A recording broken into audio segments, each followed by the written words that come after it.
Sudah menjadi kenyataan bahwa di negeri yang bergunung-gunung seperti Hindia Belanda, pembangunan jalur kereta api bukanlah pekerjaan sederhana. Rel-rel baja itu harus menembus lembah, melintasi sungai deras, dan membentang di atas jurang yang dalam.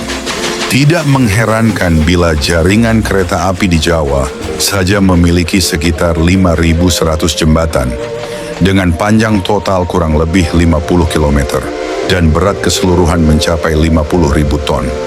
Sebuah capaian teknik yang luar biasa pada zamannya. Film tahun 1930 ini merekam sejumlah jembatan dan viaduk terpenting yang dibangun oleh Staatspoorwegen (SS). Di antara deretan struktur megah yang terekam, jembatan Serayu di jalur Cirebon dengan Kroya tampil sebagai pembuka yang memikat, sebuah ikon baja yang membelah Sungai Serayu dengan gagah. Jembatan ini bukan sekadar susunan rangka logam yang dirakit di atas sungai lebar. Ia merupakan buah pemikiran dan ketelitian seorang ahli jembatan ternama, Cornelis Griet Janus Harman. Harman dikenal sebagai insinyur yang piawai memadukan efisiensi struktur dengan kekuatan maksimal, memastikan jembatan mampu memikul beban lokomotif uap besar yang pada dekade itu semakin berat dan bertenaga. Struktur jembatan Serayu sebagaimana terekam dalam film tersebut menunjukkan spesifikasi teknis yang mengagumkan. Bentang utamanya terdiri atas rentang 90 meter dan 60 meter dengan panjang keseluruhan mencapai 213 meter. Rangka baja kokoh menopang lintasan rel yang melayang di atas aliran sungai, menghadirkan perpaduan antara kekuatan industrial dan estetika kolonial yang tegas. Dari kejauhan, siluetnya tampak anggun namun berwibawa, simbol kepercayaan diri teknologi modern pada masanya. Pembangunan jembatan ini merupakan bagian penting dari proyek jalur pintas Cirebon dan Kroya yang rampung pada tahun 1916. Jalur tersebut dirancang untuk memangkas waktu tempuh perjalanan dari Batavia menuju Jawa Tengah dan Jawa Timur, tanpa harus memutar melalui Semarang. Selain mempercepat mobilitas penumpang dan distribusi hasil bumi, proyek ini juga menghadirkan tantangan geografis yang luar biasa. Perbukitan harus ditembus melalui terowongan seperti Notok dan Kebasen, sementara sungai-sungai lebar menuntut kehadiran jembatan-jembatan raksasa yang dirancang dengan presisi tinggi. Di Jawa Timur, rel membentang di atas Kali Brantas dekat Kertosono. Matahari pagi di tahun 1930 mulai membiaskan cahaya di permukaan Kali Brantas yang kecoklatan. Di Cakrawala, konstruksi baja abu-abu berdiri kokoh, membelah langit Kertosono. Itulah jembatan kereta api milik Staatspoorwegen, sebuah keajaiban rekayasa masa itu yang menghubungkan denyut nadi ekonomi Jawa.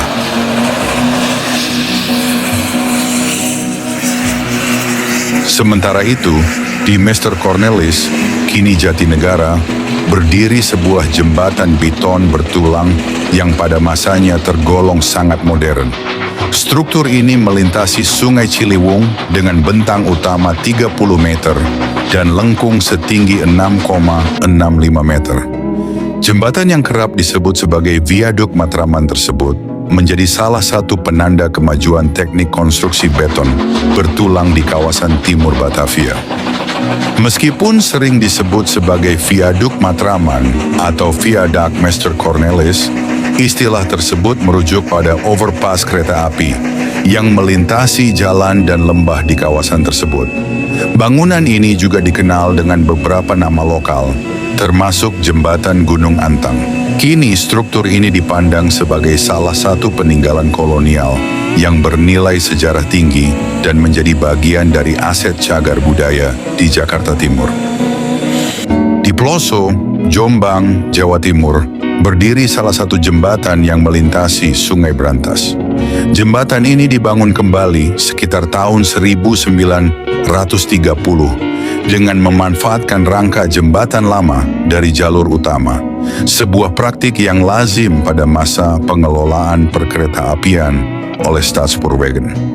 Langkah tersebut mencerminkan efisiensi biaya sekaligus kecermatan teknik konstruksi pada era Hindia Belanda ketika material baja masih dianggap sangat berharga dan layak digunakan kembali. Pada jalur Banjar sampai Maos, jembatan Serayu berdiri megah dengan 4 bentang masing-masing 40 meter dan 2 bentang 60 meter. Konstruksinya menggunakan baja dengan sistem rangka truss bridge yang kokoh dirancang untuk menahan beban lokomotif uap berat yang semakin banyak beroperasi pada dekade itu. Bagi Staatspoorwegen (SS), jembatan ini memiliki arti vital karena menghubungkan wilayah Jawa Barat dan Jawa Tengah, sekaligus menjadi jalur penting pengangkutan hasil bumi menuju pelabuhan di Cilacap. Namun pembangunan jembatan bukan hanya soal membangun baru.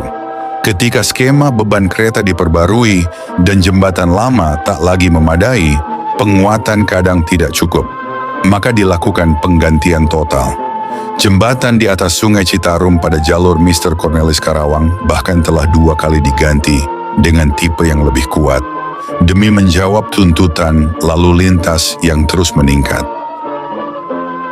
Pada dekade 1930-an, kehebatan teknik Staatspoorwegen (SS) tampak nyata pada deretan viaduk besar yang membentang di atas jurang-jurang curam, terutama di jalur Banjar dan Parigi serta Padalarang dengan Purwakarta. Jalur antara Padalarang dan Purwakarta sendiri yang mulai dibangun antara 1881 sampai 1884 dan terus dikembangkan hingga 1930-an oleh Staatspoorwegen, dikenal sebagai salah satu lintas pegunungan paling menantang di Jawa. Medannya yang terjal, berliku, dan dipenuhi lembah sungai memaksa para insinyur kolonial menerapkan perhitungan teknik tingkat tinggi dalam membangun jembatan dan viaduk raksasa. Di sepanjang lintas ini berdiri sejumlah jembatan ikonik yang menjadi simbol kemajuan rekayasa masa itu. Di kawasan Padalarang, jembatan Cimeta melintasi alur Sungai Cimeta sebagai bagian dari proyek besar jalur Cikampek sampai Padalarang. Sementara jembatan Cibisoro menghubungkan stasiun Cilame dan stasiun Padalarang dengan struktur baja yang tetap kokoh hingga kini. Keseluruhan viaduk dan jembatan ini dibangun menggunakan rangka baja yang dirancang untuk menahan beban lokomotif uap berat serta tekanan alam pegunungan Jawa Barat. Lebih dari sekadar infrastruktur, bangunan-bangunan tersebut menjadi bukti bagaimana teknologi teknik sipil pada era 1930-an mampu menaklukkan lanskap yang sulit, sekaligus memperkuat jalur penghubung strategis antara Bandung dan Batavia, kini Jakarta, melalui jantung pegunungan Priangan.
Di antara semuanya, yang paling mengesankan adalah jembatan Cikubang, tak jauh dari Padalarang sebelum terowongan Sasak Saat. Pada dekade 1930-an, di tengah geliat modernisasi perkereta-apian Hindia Belanda, jembatan Cikubang telah berdiri kokoh sebagai salah satu mahakarya teknik paling monumental di jalur pegunungan antara Padalarang dan Purwakarta. Namun kejayaan yang tampak pada masa itu sesungguhnya berakar pada keberanian rekayasa yang telah dimulai 3 dekade sebelumnya. Jembatan ini dibangun sekitar tahun 1903 sampai 1906 oleh perusahaan kereta api negara Belanda, Staatspoorwegen, SS. Tantangan geografis yang dihadapi tidaklah ringan.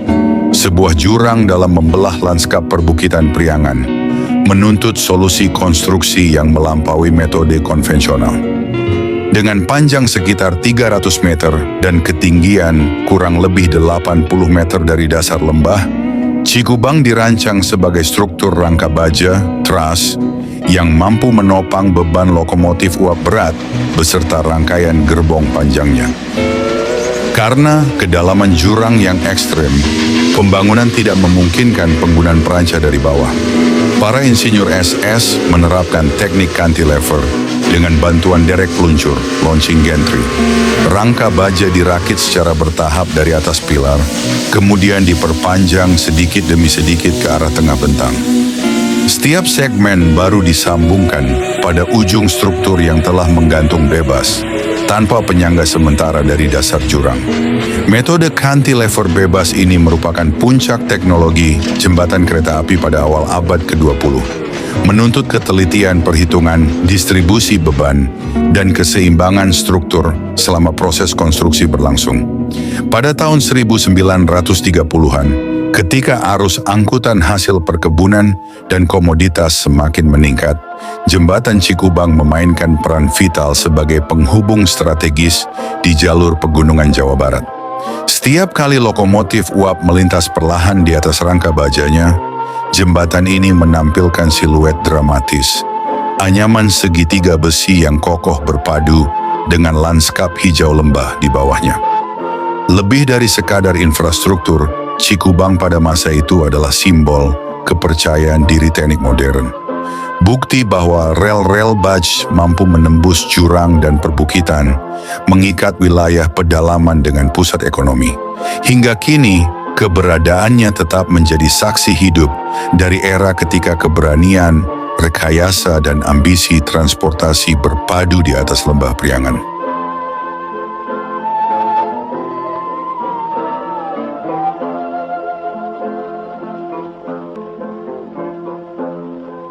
Sementara itu, dalam pembangunan jembatan di atas Sungai Serayu, dirancang 5 bentang yang terdiri atas 2 bentang masing-masing sepanjang 25 meter, 2 bentang masing-masing 60 meter, serta 1 bentang utama sepanjang 90 meter.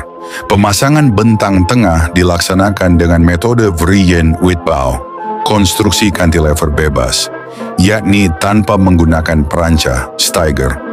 Jembatan yang diproduksi oleh Delftsche Plätteri tersebut berhasil dirakit dan dipasang dalam waktu tidak lebih dari 3 bulan. Sebuah capaian yang mencerminkan efisiensi teknik pada masanya.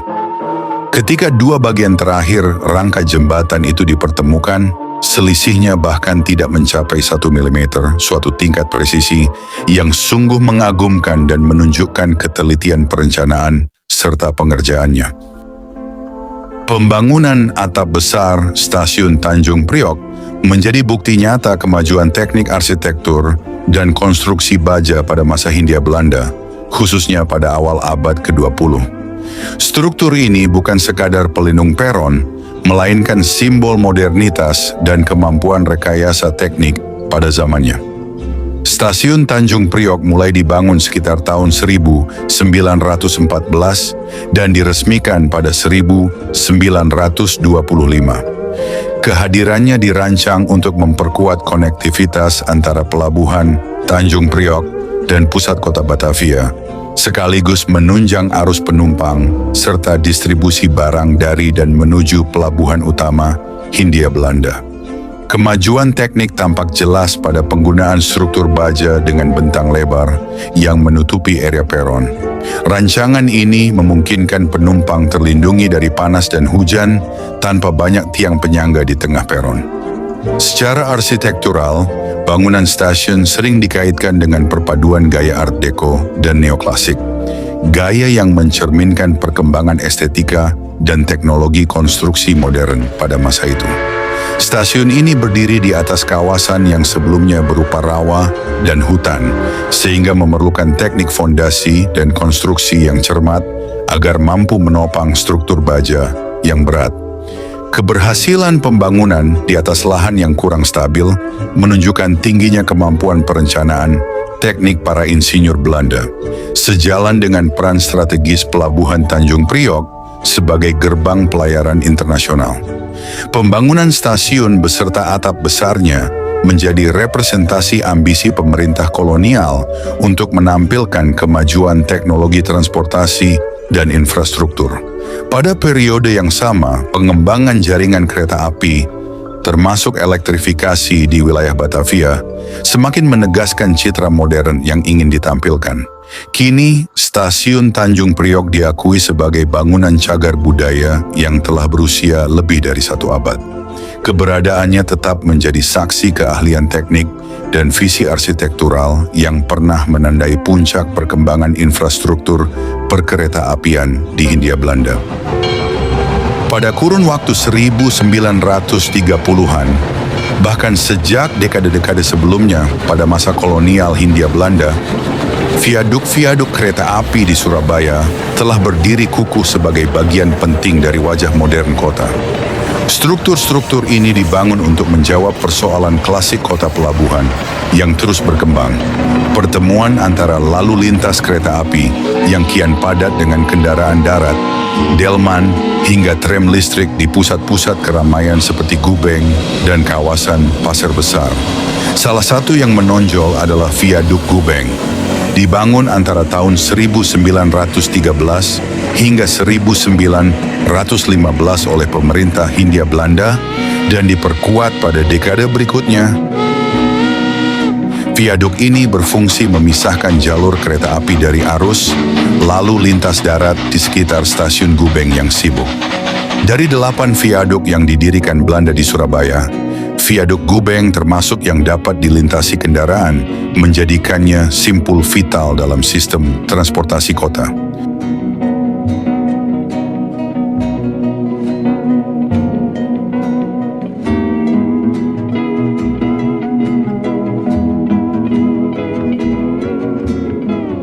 Di kawasan Pasar Besar, berdiri pula Viaduk Pasar Besar yang menjadi penanda penting modernisasi infrastruktur perkotaan. Salah satu momen bersejarahnya terjadi pada 28 Oktober 1926 ketika tram listrik milik OOS Java Stumtram Macapai melintas di bawahnya. Sebuah gambaran jelas tentang integrasi berbagai moda transportasi pada masa itu. Memasuki dekade 1930-an, perusahaan kereta api negara kolonial, Staatspoorwegen (SS), juga merencanakan pembangunan viaduk lain di kawasan Ngaglik. Namun proyek ini tak pernah rampung sepenuhnya. Krisis ekonomi global, malaise, yang melanda dunia pada awal 1930-an disusul ketegangan yang berujung pada Perang Dunia II, membuat rel kereta api tak sempat terpasang di atas struktur yang telah dibangun, menjadikannya salah satu proyek infrastruktur yang terhenti oleh arus sejarah. Dengan demikian, viaduk-viaduk tersebut menjadi bukti nyata bagaimana pemerintah kolonial berupaya memodernisasi transportasi darat di Surabaya. Dengan memisahkan perlintasan sebidang dan mengurangi kemacetan di titik-titik strategis kota, viaduk-viaduk itu bukan sekadar konstruksi beton dan baja, melainkan simbol transformasi Surabaya menuju kota modern pada awal abad ke-20.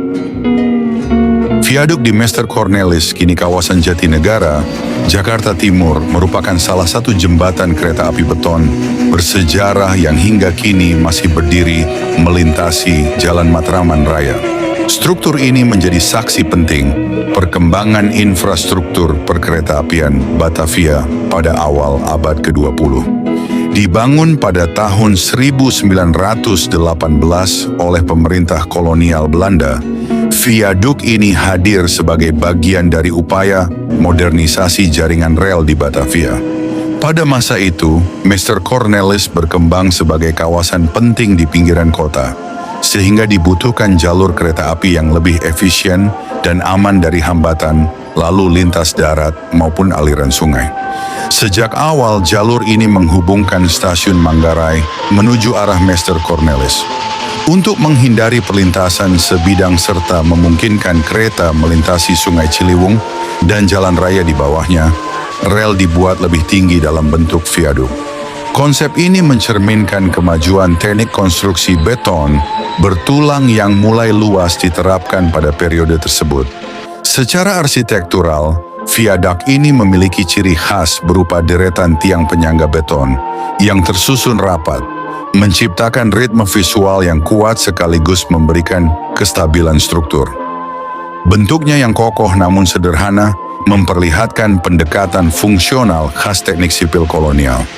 Kini, viaduk tersebut tidak hanya berfungsi sebagai bagian dari jalur aktif perkeretaapian Jakarta, tetapi juga menjadi ikon sejarah kawasan Jatinegara. Dalam berbagai dokumentasi foto lama, struktur ini kerap tampil sebagai semacam gerbang menuju pusat Mr. Cornelis, penanda peralihan dari wilayah pinggiran menuju kawasan kota yang lebih ramai pada masanya. Pada tahun 1930, di ujung jalur Rancekek Tanjung Sari, berdiri sebuah viaduk beton bertulang yang kokoh di wilayah Tanjung Sari, kawasan dataran tinggi Priangan, pada ketinggian sekitar 815 meter di atas permukaan laut. Viaduk ini memiliki 3 lengkung dengan 1 bentang utama besar di tengah dan 2 lengkung lebih kecil di sisi, menopang jalan raya yang melintas di atas jalur rel. Rel berada di dalam galian tanah, mencerminkan perencanaan teknis yang cermat untuk menjaga kelandaian lintasan, sekaligus memisahkan perjalanan kereta dari lalu lintas darat. Namun jalur ini dinonaktifkan pada tahun 1942 pada masa pendudukan Jepang. Material relnya dibongkar dan dimanfaatkan kembali oleh pekerja Romusha untuk kepentingan perang, sehingga sejak saat itu, lintas Rancaekek sampai Tanjung Sari tidak lagi beroperasi.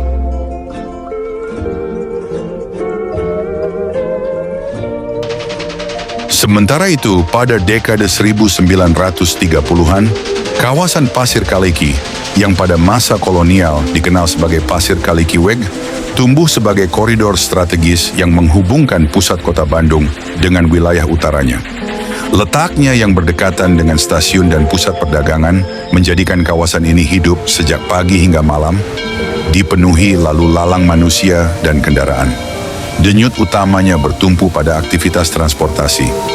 Di kawasan inilah berdiri viadak Pasir Kaliki, dibangun pada 1924 sampai 1925 untuk memisahkan jalur kereta api dari lalu lintas kendaraan di bawahnya. Kehadiran viaduk ini bukan sekadar solusi teknis, tetapi juga simbol modernitas tata kota Hindia Belanda. Kereta api melintas di atas, sementara kendaraan kuda, mobil, dan pejalan kaki bergerak di bawahnya, menciptakan ritme kota yang dinamis. Di sepanjang jalan, bangunan-bangunan bergaya kolonial mempertegas karakter kawasan. Sebagai pintu masuk menuju stasiun Bandung, Pasir Kaliki memberi akses langsung ke halaman stasiun. Dari sisi jalan ini, masyarakat dapat menyaksikan berbagai instalasi teknis perkeretaapian, termasuk dry shift, meja putar lokomotif, yang digunakan untuk membalik arah lokomotif uap. Pemandangan tersebut menjadi atraksi tersendiri, menampilkan kecanggihan teknologi transportasi pada masanya.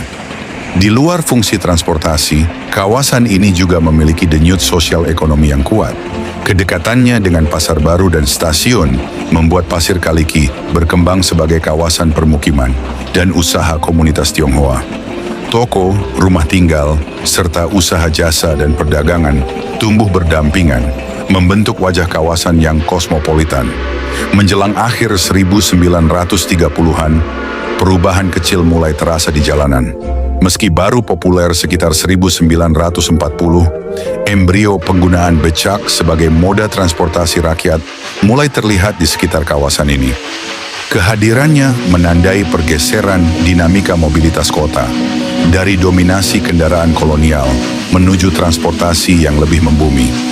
Dengan demikian, Pasir Kaliki pada era 1930-an bukan sekadar jalan penghubung, melainkan ruang pertemuan antara teknologi modern, aktivitas ekonomi, dan kehidupan sosial yang terus bergerak mengikuti irama kota Bandung.